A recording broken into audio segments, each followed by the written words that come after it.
misalkan banyak dosa gubuk kalian.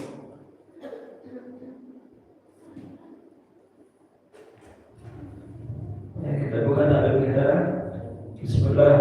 Assalamualaikum warahmatullahi wabarakatuh. Waalaikumsalam warahmatullahi wabarakatuh. Alhamdulillahirabbil alamin. Alhamdulillah alladzi ja'alana minal muslimin wa lam yaj'alna minal kafirin.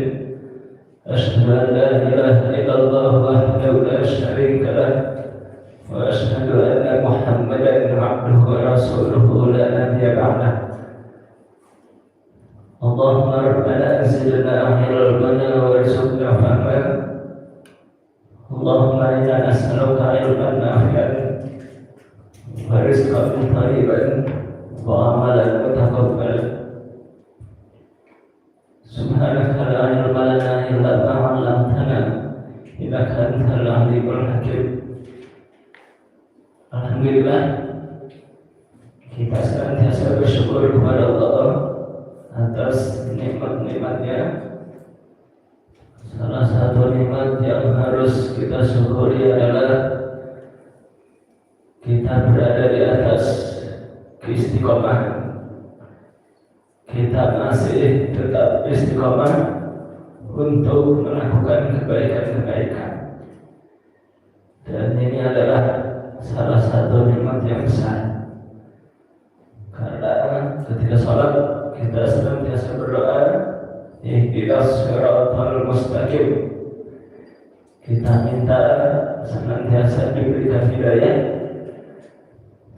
senantiasa diberikan keistiqomahan di atas jalan syariat Islam. Maka kita bersyukur dan terus senantiasa bersyukur atas nikmat keistiqomahan.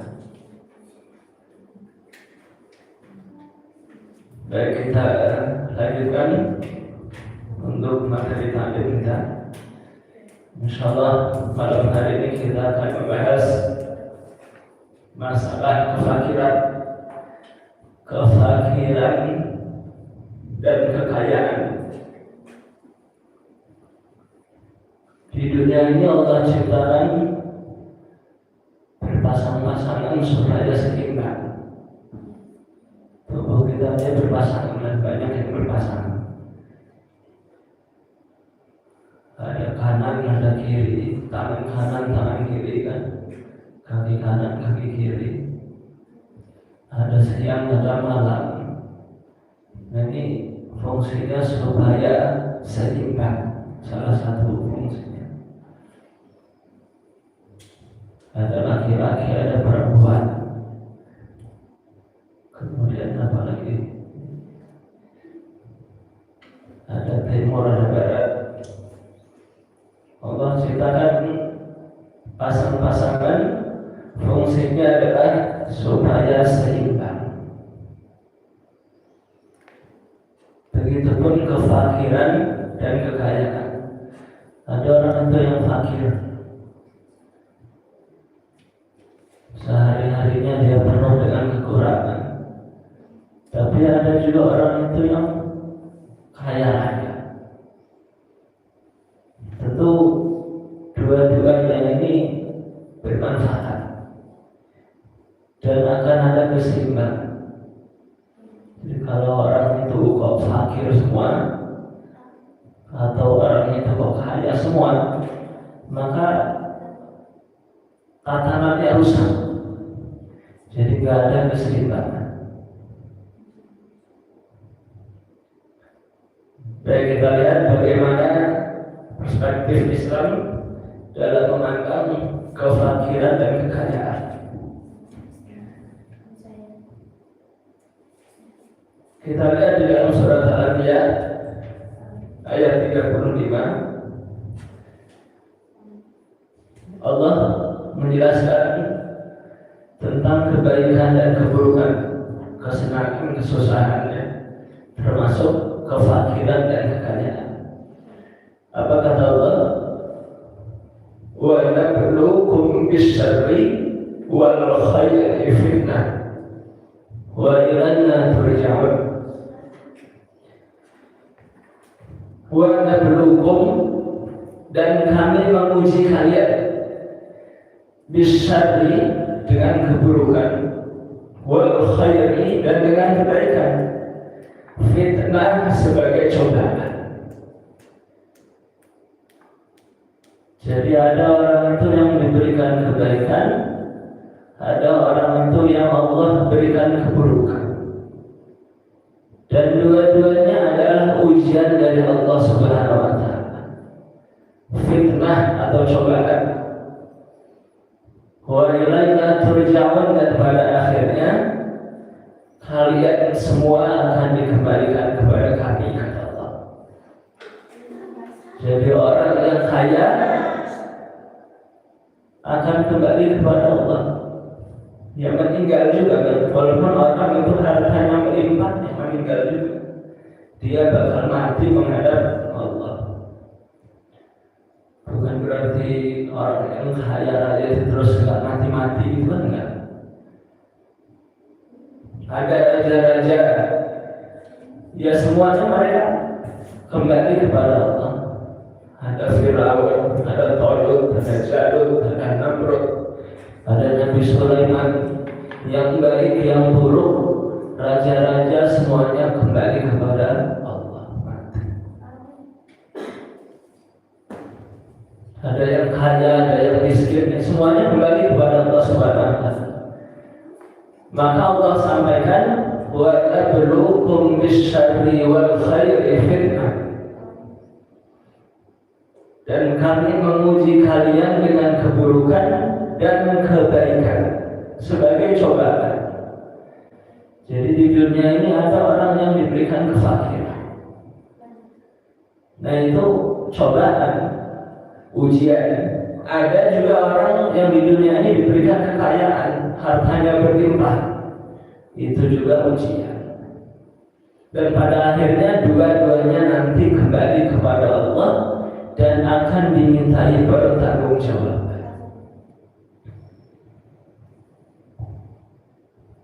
Jadi ada orang yang diberikan kefakiran, kemudian dia bersabar atas kefakirannya, diberikan kemiskinan, kemelaratan, kemudian dia bersabar, dia tetap menjaga diri dari yang haram. Maka ini tentu adalah kebaikan untuknya, dan nanti dia masuk surga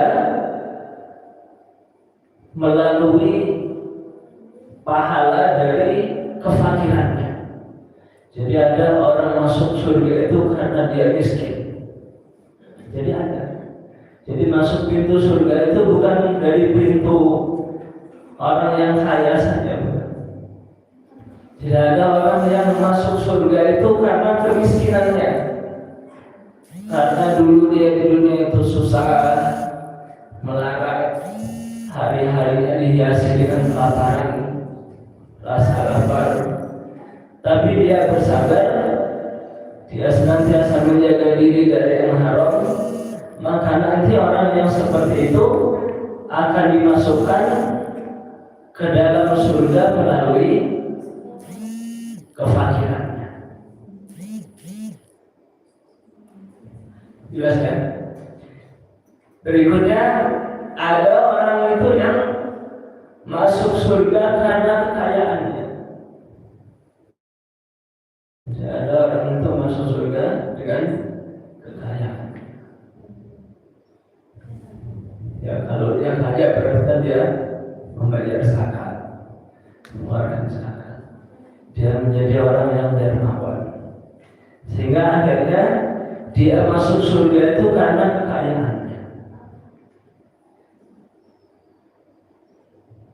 Tapi sebaliknya ada orang itu yang masuk neraka karena kefakirannya, dan ada orang yang masuk neraka itu karena kekayaannya. Jadi orang yang fakir kemudian dia masuk neraka, itu sengsaranya double-double. Di dunia dia sengsara, kemudian di akhirat juga dia sengsara, lebih sengsara. Maka dua-duanya ujian kata Allah. Wa ilaika turja'un, dan semuanya kalian akan dikembalikan kepada kami, akan kembali kepada Allah Subhanahu wa Ta'ala. Maka orang yang beriman ini dalam hadis itu kan sangat menakjubkan. Ya, hadisnya masyhur dan sahih. Jadi jika ditimpa kesulitan, kemelaratan, penderitaan, dia bersabar sehingga ia menjadi kebaikan baginya dan dia masuk surga. Dan jika mendapatkan kesenangan dan kegembiraan, dia bersyukur sehingga dia juga mendapatkan kebaikan dan pada akhirnya dia juga masuk surga. Berarti sikap kita terhadap kondisi ini ya dua saja. Kalau nggak bersyukur ya bersabar. Jadi sikap kita itu bersyukur. Kalau seumpamanya kita diberikan kekayaan, diberikan harta melimpah, ya kita syukuri dengan cara kita keluarkan zakatnya, kita bersedekah, kita gunakan harta kita untuk kebaikan-kebaikan. Ketika kita diberikan kesusahan, kemelaratan, ya maka bersabar. Jangan mencuri, jangan mengambil hak orang lain. Lebih baik kita kelaparan daripada kita mengambil hak orang lain. Dia bersabar, maka itu juga baik.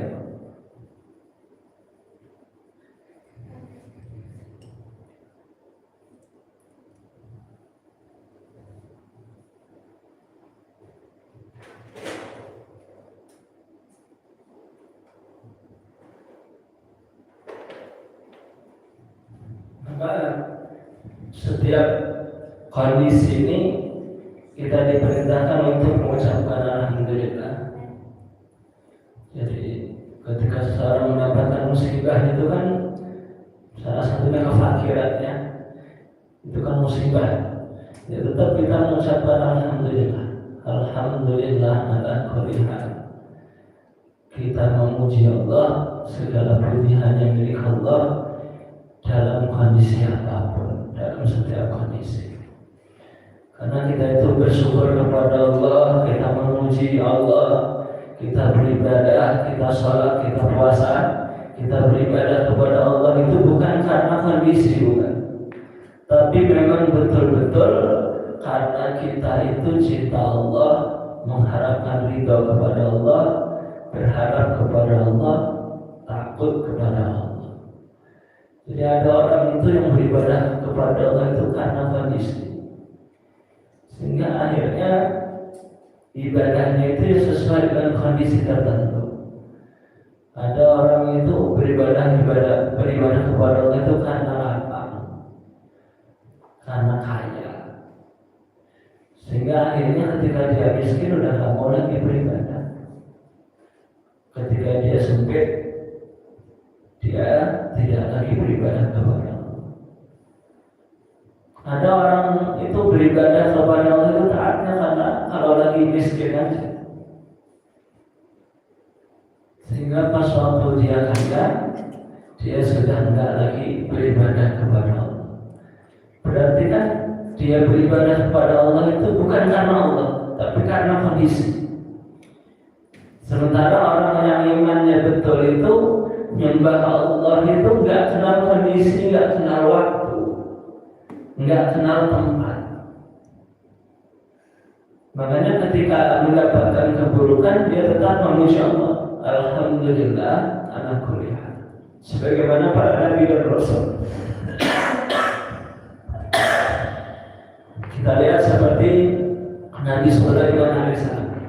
Nabi Sulaiman itu kaya raya. Ya tetap dia beribadah kepada Allah, tetap menyembah Allah, mengagungkan Allah. Ada nabi itu seperti Nabi Ayub, dia sangat miskin, bahkan tubuhnya itu dipenuhi dengan penyakit, bahkan badannya itu busuk karena penyakit yang diderita. Dalam kondisi seperti itu ya tetap beribadah kepada Karena memang beribadah kepada Allah itu bukan karena kondisi. Jelas ya? Maka inilah pentingnya ikhlas. Ini pentingnya ikhlas. Jadi ada orang itu tidak beribadah kepada Allah karena fakir. Misalnya ini sholat terus tapi kok nggak kaya-kaya, sehingga akhirnya udah nggak sholat lagi. Karena dia beribadah itu karena kondisi. Maka menyembah Allah itu jangan sampai karena kondisi. Ya, kapan saja, di mana saja, dalam kondisi apa saja.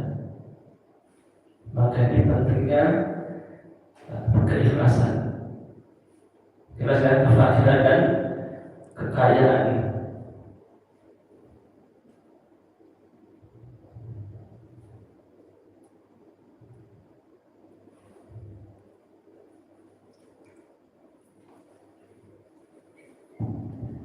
Kemudian orang kaya dan orang miskin ini mempunyai keutamaan masing-masing. Jadi memiliki fadilah.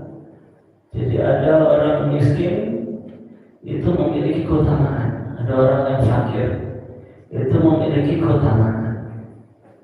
Ada orang yang kaya juga memiliki keutamaan.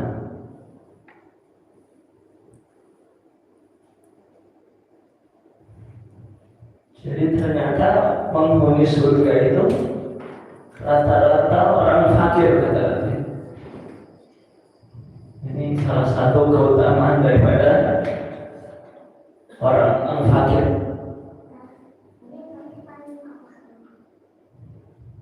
Kata Nabi, "Ittala'tu fil jannah fara'aitu aktsara ahliha al-fuqara."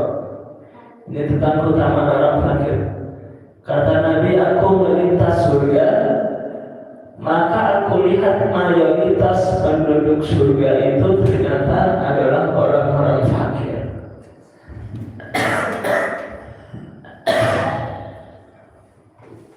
Itu keutamaan orang fakir.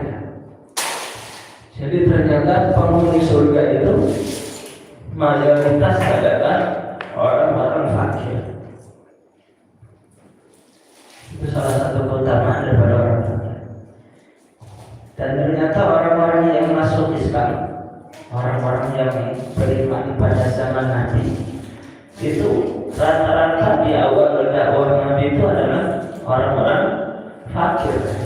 Kebanyakan orang-orang fakir. Seperti siapa? Seperti Zaid bin Harithah. Itu kan beliau budak fakir. Seperti Bilal bin Rabah, fakir. Seperti Ammar bin Yasir, pamannya bapak Yasir, kemudian ibunya Sumayyah. Itu orang-orang fakir semua. Kemudian ada lagi Abu Hurairah, itu fakir. Bahkan Abu Hurairah pernah pingsan karena lapar, ya. Itu orang fakir. Terus sahabat Ali, sahabat Ali bin Abi Thalib, beliau adalah orang fakir.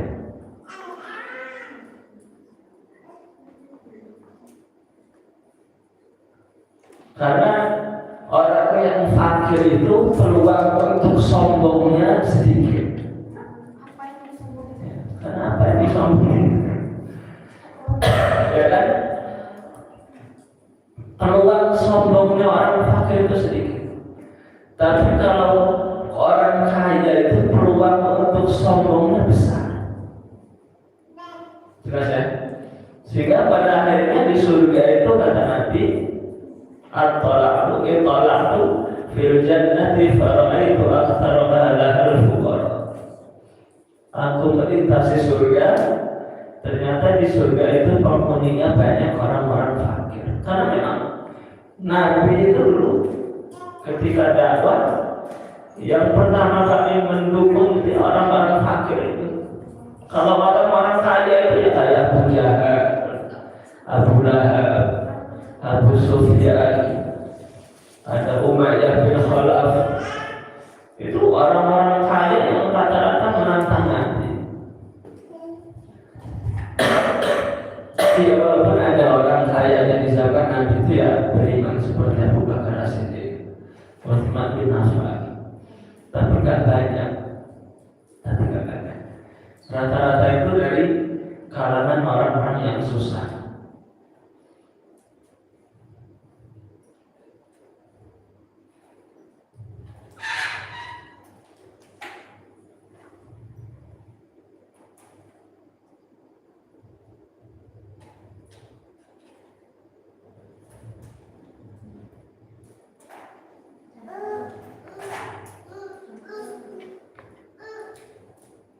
Baik, berikutnya.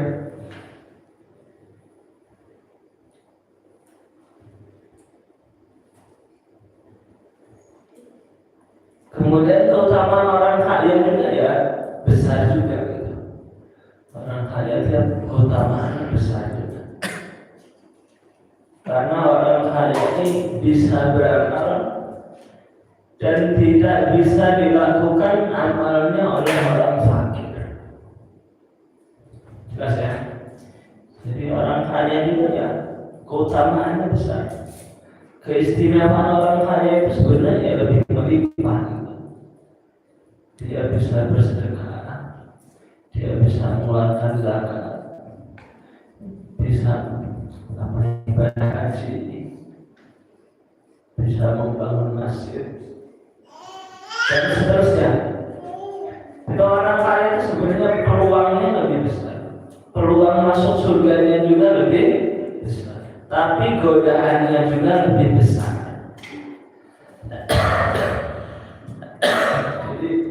Ya karena peluang masuk surganya besar, maka setannya juga yang menggoda itu banyak. Gimana caranya supaya dia itu tidak masuk surga dengan kekayaan? Sehingga pada akhirnya orang-orang kaya ini akan dibisiki oleh setan supaya memiliki penyakit batil di dalam hatinya.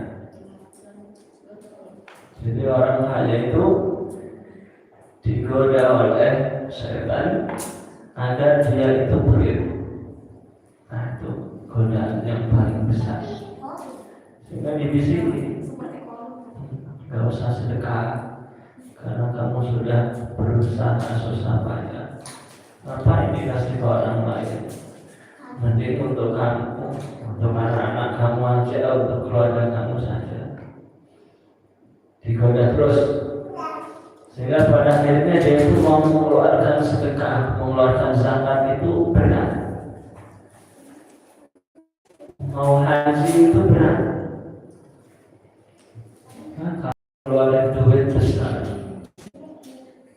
harus mengeluarkan daftar haji 25 juta. Sementara nunggunya 20 tahun. Belum tentu kamu bisa haji. Sehingga akhirnya orang itu mau daftar haji itu males, padahal ya ada gitu uangnya. Mending digunakan untuk modal usaha. Nah, dan mulai syaitan itu akan menggoda, akan senantiasa menggoda orang kaya agar dia itu memiliki sifat kafir. Sehingga pada akhirnya banyak orang yang kaya itu menahan hartanya dan tidak mengeluarkannya di jalan Allah Subhanahu wa Ta'ala.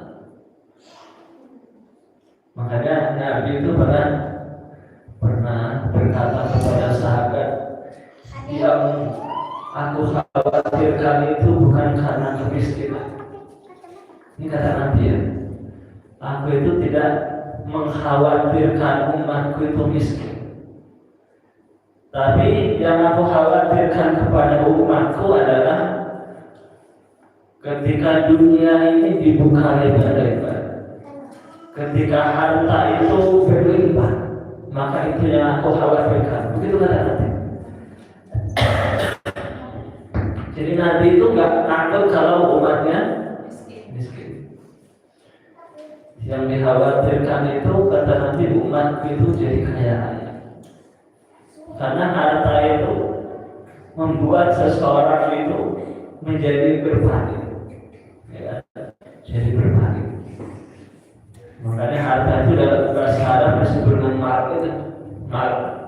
Asal katanya malah yang artinya mirip atau berpaling. Karena fitrahnya manusia itu kalau dia memiliki mal, dia akan jauh dari kebenaran. Orang itu kalau sudah kaya, hartanya melimpah, segala macam cara akan dia dapatkan sesuai dengan hawa nafsunya. Ada orang itu supaya di pengadilan dibenarkan, supaya dia tidak divonis salah, karena dia punya uang, akhirnya hukum itu dibeli. Nah, akhirnya itu harta bisa memalingkan dirinya dari kebenaran. Ada orang itu yang pengen punya jabatan, akhirnya karena dia punya harta, jabatan itu bisa dibeli dengan cara suap menyuap dan seterusnya. Maka inilah yang dikhawatirkan oleh Nabi Shallallahu Alaihi Wasallam. Dan kekayaan itu akan bisa menjadi rebutan sehingga pada akhirnya manusia itu akan saling membunuh. Rebutan kekayaan, rebutan kekayaan, baik itu kekayaan alam atau kekayaan warisan gitu sebagainya. Jika pada akhirnya manusia itu akan saling membunuh. Sebab terjadi peperangan itu karena apa? Karena itu kan rebutan kekayaan, rebutan wilayah. Karena pada akhirnya dia mencari kekayaan. Dia mencari kekayaan sumber alam, sumber daya alam. Sehingga akhirnya terjadi pertumpahan darah. Terjadinya penjajahan. Kan kalau kita belajar sejarah, penjajahan itu kenapa terjadi? Itu kan ada 3G itu ya. Pertama penjajahan itu yang pertama adalah menyebarkan ketuhanan, menyebarkan agama. Kemudian yang kedua adalah gold. Dia mencari emas, mencari kekayaan. Nah ini. Jadi dulu Belanda masuk ke Indonesia ini, yang pertama mereka itu ya misionaris, menyebarkan paham agama mereka. Kemudian yang kedua, ya karena golongan mencari kekayaan, sehingga akhirnya terjadi pertempuran, peperangan tersebut. Manusia itu kalau sudah kaya raya, harta itu akan menjadi bahan rebutan, sehingga pada akhirnya akan menumpahkan darah. Nggak ada banyak orang itu yang meninggal, yang mati itu karena rebutan harta. Ada anak yang membunuh orang tuanya. Parah.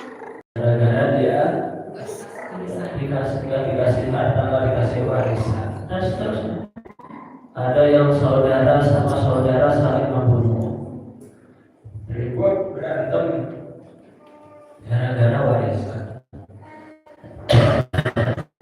Karena nanti yang aku khawatirkan itu bukan karena kaya, itu bukan karena miskin, tapi karena kaya.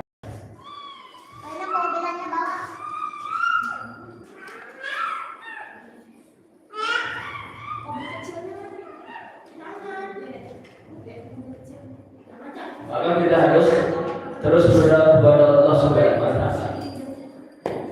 Maka Nabi Sallallahu Alaihi Wasallam mengajarkan sebuah doa, mengajarkan doa yang akhir dan sahih.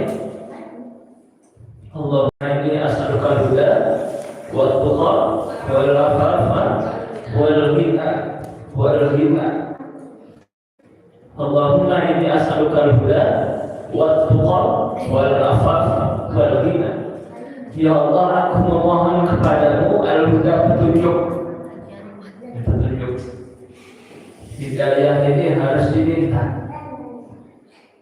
Maksudnya hidayah ini adalah Islamnya. Hidayah atau Islam. Ya Allah, aku mohon kepadamu yaitu petunjuk. Wa tuqa dan takwa. Kita minta kepada Allah agar kita ini dijadikan orang yang bertakwa. Kemudian wal afaf wal ghina. Afaf itu ifah. Ifah itu menjaga diri, menjaga kehormatan, menjaga diri dari meminta-minta. Jadi kalau fakir, kita itu minta kepada Allah agar kita itu tidak menunjukkan kefakiran kita dengan cara meminta-minta untuk diri sendiri. Itu afaf. Wal ghina dan kaya dan kecukupan dan kekayaan. Jadi kita itu minta kepada Allah agar kita diberikan petunjuk hidayah, dijadikan oleh Allah orang yang bertakwa. Kemudian kita juga minta agar kita itu menjaga diri. Kemudian kita diberikan Walghina itu sebenarnya secara bahasa bukan kaya, walaupun yang bahagia. Ghina di sini maksudnya di sini adalah cukup, doa saja. Orang kaya dan cukup itu maksudnya. Jadi kalau al-afaf itu kondisinya miskin, gitu. Sehingga walaupun dia kondisinya miskin, tapi dia ifah. Ifah itu kan sifat menjaga diri dari meminta-minta. Walaupun miskin, dia tidak meminta-minta. Walghina, orang kaya yang cukup. Jadi bukan hanya sekedar ghina itu kaya dan cukup. Karena ada orang itu yang kaya tapi tidak merasa cukup. Merasa cukup ini penting. Jadi merasa cukup, kecukupan. Ini yang harus senantiasa kita tanyakan ya, apa? Ya, dalam waktu yang mustajab, waktu mustajab ini harus dibaca. Allahumma inni as'aluka al-huda wal tuqa wal afaf wal ghina. Ada 4 gitu ya. Kita minta hidayah, dijadikan oleh Allah orang yang bertakwa, dijadikan oleh Allah orang yang menjaga diri. Ketika miskin menjaga diri, ketika kaya merasa cukup. Ajaran dari kami. Sehingga ketika seseorang itu memanjatkan doa ini, dia betul-betul menghayati dengan doa yang dibaca. Ya. Tinggal disesuaikan saja kondisinya. Kalau dia fakir, berarti dia harus menjaga diri. Kalau dia kaya, maka dia harus merasa cukup, bersyukur kepada Allah Subhanahu wa Ta'ala. Jelas ya? Sehingga kondisi apapun yang kita alami, ini semua akan menjadikan kebaikan-kebaikan, akan menjadi ladang amal soleh, akan menjadi ladang pahala. Seseorang mendapatkan limpahan pahala karena kefakirannya, dan seseorang itu akan mendapatkan limpahan pahala karena kekayaannya. Maka dari perusahaan orang mukmin itu sangat menakjubkan.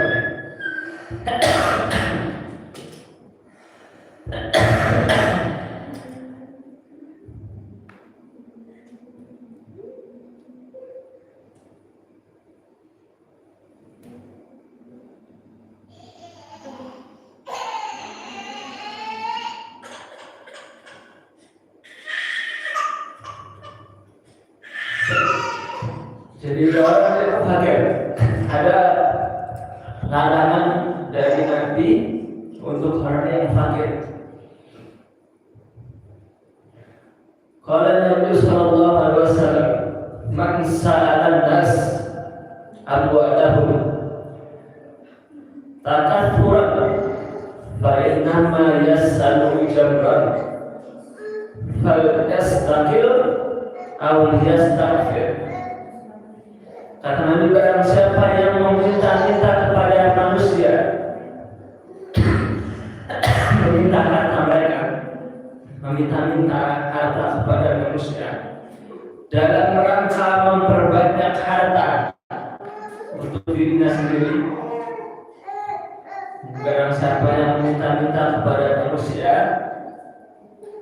dalam rangka memperbanyak hartanya atau memperkaya diri, maka sesungguhnya ia meminta bara api. Jadi kan ada itu orang itu yang meminta-minta gitu, sampai dia jadi kaya raya, kan ada kan ya? Bahkan ada jadi jadi mata pencaharian. Orang itu yang meminta-minta ternyata mau rumahnya kaya.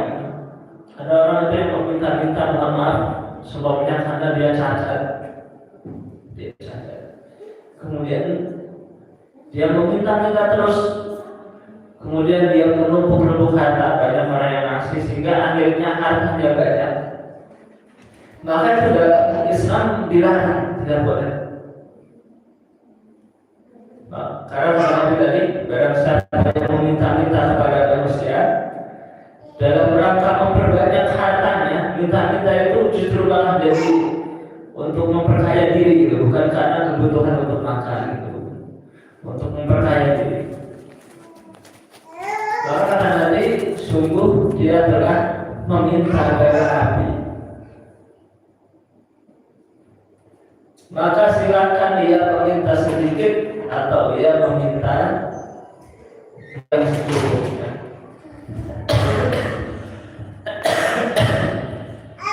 Jadi meminta-minta itu sebenarnya ya diperbolehkan, tapi tidak boleh ketika sudah cukup ya sudah gitu.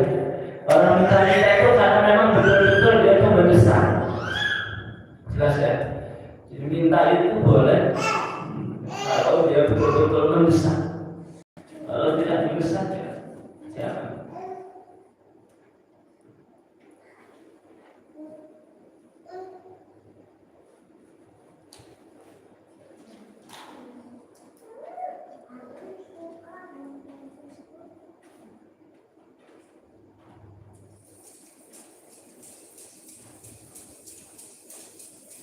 Ini beberapa ancaman orang-orang fakir.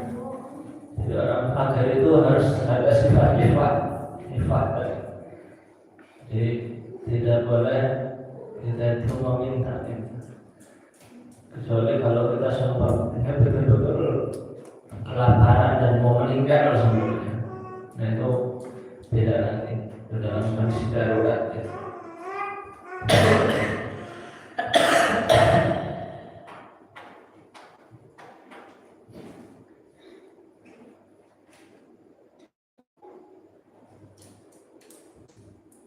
Nah, sekarang ada pertanyaan seperti ini. Jadi orang fakir ini ada ancaman, ada keutamaan. Bahkan disebutkan dalam hadis itu, orang miskin itu, orang fakir itu masuk surganya lebih dahulu daripada orang kaya, 5.000 tahun ya. Jadi orang-orang fakir itu 5.000 tahun masuk surganya lebih dulu daripada orang-orang kaya. Karena orang kaya ini hisabnya banyak, yang akan dipertanggungjawabkan banyak, akan diaudit, akan diperiksa dan periksa, sehingga hisabnya itu lama. Hisabnya, karena harta itu kan pertanyaannya dua, dari mana dia dapat dan kemana dibelanjakan, sehingga akhirnya ini harta ini numpuk ini dari mana dapatnya? Ini rumah ini dibeli dari duit dari mana? Ini punya sawah ladang luas ini belinya dari mana? Terus hasilnya dikemanakan? Itu ketat. Makanya orang kaya itu ibarat orang yang masuk mall, kemudian belanjanya banyak belanjanya, ada makanan, ada pakaian segala macam gitu, ada perabotan. Masuk mall itu akan orang kaya, belinya banyak, sehingga pada akhirnya di kasir itu lama gitu kan. Oh ini diperiksa satu-satu, keluarnya lama gitu karena barangnya itu yang dibeli itu banyak, bawaannya banyak. Tapi kalau orang miskin itu belinya air mineral aja satu gitu, periksa sudah langsung ya keluar gitu.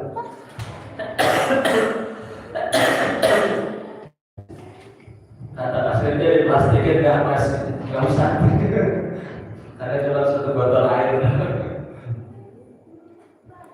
Ya kira-kira seperti itu. Jadi orang kaya itu hisabnya banyak, yang akan dihitung itu banyak, sehingga masuk surga itu akhir-akhir. Sementara orang miskin itu apa yang mau dihitung? Mau dihisab pesawat, dia nggak punya pesawat. Kalau dia dihitung bisnis usaha, dia nggak punya usaha. Kemudian apa lagi? Mau yang dihitung rumah, kan sudah nggak punya. Jabatan nggak punya. Makanya orang kaya itu hisabnya besar. Dia sudah hartanya berlimpah, ditambah dia punya jabatan, hisabnya nggak besar.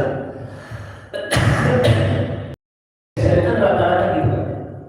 Pejabat-pejabat kita di Indonesia ini rata-rata awalnya dia pengusaha. Kalau kita amati kan gitu, pengusaha, hartanya melimpah banyak gitu. Sehingga akhirnya dia nyalon bupati, nyalon wali kota, nyalon gubernur, nyalon presiden, kemudian terpilih. Musibah itu. Jadi nanti di akhirat hartanya yang diusahakan ini nanti dihisab, tidak nipu atau enggak, jujur atau enggak, mendolimi orang atau enggak, kemudian dibelanjakannya kemana. Ditambah dia punya jabatan, jabatannya tinggi lagi, jadi gubernur. Jadi gubernur dihisab. Setiap orang yang meninggal kecelakaan karena jalannya berlubang, kemudian dia jatuh, kemudian dia meninggal, wah itu nanti diminta bertanggung jawab pada Allah. Ruwet kan? Sehingga akhirnya orang yang kaya itu, orang yang memiliki jabatan tinggi masuk surganya akhir-akhir. Orang miskin itu udah 50.000 tahun lebih awal. 50 bulan lebih awal masuk surga. Ya orang yang barang bawaannya banyak itu kan berat ya kan. Coba antum jalan dari sini kemana? Ke pasar Natal. Antum bawa beras 50 kilo panggul. Jalan ke Natal. Sama jalan ke Natal nggak bawa apa-apa. Kira-kira yang sampai duluan mana? Jangan bawa apa ya, karena nggak ada beban. Nah begitulah nanti ketika seorang itu di akhirat, kita ini kan semua tujuannya masuk surga. Tapi kalau bawaan barang kita ini banyak, ya lama masuk surga. Diperiksa dulu, periksa. Tapi kalau kita itu nggak bawa apa-apa, kalau kita nggak bawa apa-apa ya berikan. Karena tinggal jalan aja ya, walaupun sama-sama capek, tapi tidak secapek, tidak setelahkan orang yang banyak bawaan. Jelas aja. Maka orang yang fakir itu ya ada keutamaan. Maka sahabat Abdurrahman bin Auf, beliau itu kaya raya. Kata Nabi, Abdurrahman bin Auf masuk surga dengan cara berangkat. Ini kata Nabi, Abdurrahman bin Auf masuk surga dengan cara berangkat. Langsung sedih Abdurrahman bin Auf. Sehingga pada akhirnya hartanya Abdurrahman bin Auf itu diinfakkan semua, segerakan semua. Karena harta itu ternyata yang menyebabkan dia masuk surga itu agak susah. Merangkaknya kan, ya juga merangkak dari sini sampai pasar Natal. Kira-kira berat nggak? Atau jalan biasa? Jalan biasa sama merangkak susah mana? Hah? Antum jalan dari masjid ke asrama dengan cara merangkak. Sama jalan biasa, kira-kira susah mana? Susah merangkak kan? Capek. Itu kata Rasulullah, Abdurrahman bin Auf masuk surga sambil berangkat kata Rasulullah. Sehingga pada akhirnya Abdurrahman bin Auf itu menginfakkan seluruh harta. Ya padahal dia tetap masuk surga. Dan cukup sampai sini. Mudah-mudahan sedikit hari ini ada manfaatnya. Semoga Allah Subhanahu wa Ta'ala berikan kita kebaikan-kebaikan. Walaupun kita diberikan ditakdirkan oleh Allah menjadi orang yang fakir, semoga kita ini menjadi orang yang sabar menjaga diri, dan semoga walaupun kita dijadikan kaya oleh Allah, mudah-mudahan kita menjadi orang yang bersyukur kepada Allah. Kita tutup dengan hamdalah. Subhanallah wa bihamdihi, asyhadu an la ilaha